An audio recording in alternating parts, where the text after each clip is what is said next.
Tonight, Virginia, we have pointed our compass in a direction that guides us to the future while also building out our roots on our collective embrace of decency, dignity, and dedication.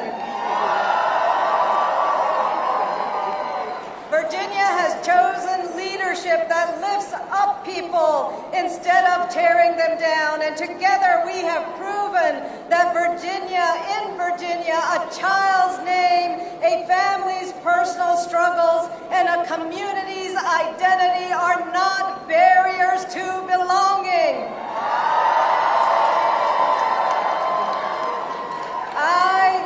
I am so incredibly honored and humbled to stand before you as Virginia's Lieutenant Governor-Elect.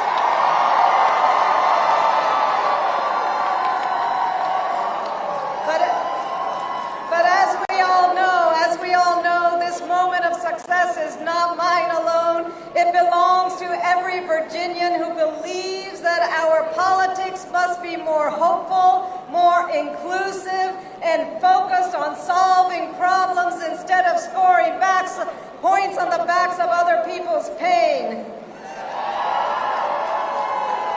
It belongs to every parent who aspires to strong educational opportunities for their children. It belongs to all of our workers whose labor deserves respect and dignity.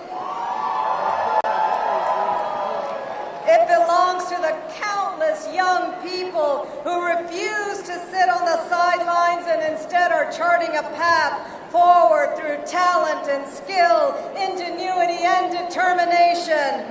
My own journey from a young child landing at the airport in Savannah to now being elected as the first Muslim woman to achieve statewide office.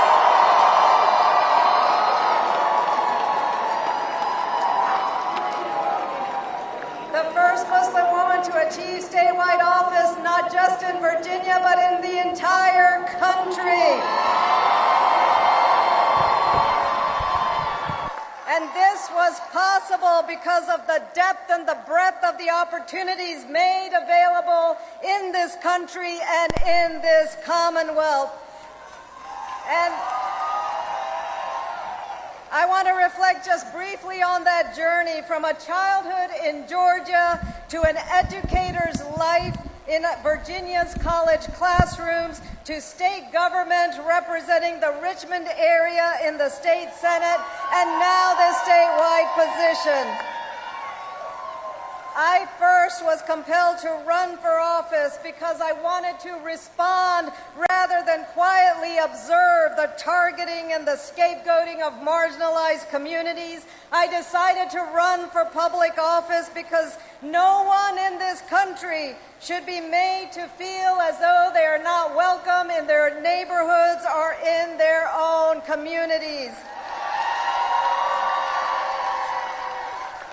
Now I know that many of us feel as though the nation is in the midst of challenges that are much deeper and more intense than those we have faced before, and that it will take us generations to repair. But let us not forget that the challenges we endure today are not entirely new, and they can be navigated. We have been grappling with profound questions of our national identity, our nation's history, and its complex legacies for centuries. This nation has not merely endured, but it has risen from every crisis through introspection, resolution, and determination. And tonight, we've taken another step forward. Tonight, today's elections and the voices of hundreds of thousands of voters tell us that we are ready to define a new path. We are investing in the future. We're building a Commonwealth in which every child receives a high-quality education and is able to build a life and a career right here in Virginia. And we're charting a path forward to ensure we have access to affordable health care, child care, and housing. And we will define our progress as successful when we translate that moral call to take care of each other in making those into actions of a government that serves the people that it represents. So tonight I just want to share a brief anecdote that resonates with me every single day. It is an anecdote that I actually heard on the morning that I was sworn into office for the first time. And I think of this story every time I decide on the legislation I'm going to carry, the budget items I will champion, and the votes that I will take. And it's a simple story about the lamplighter.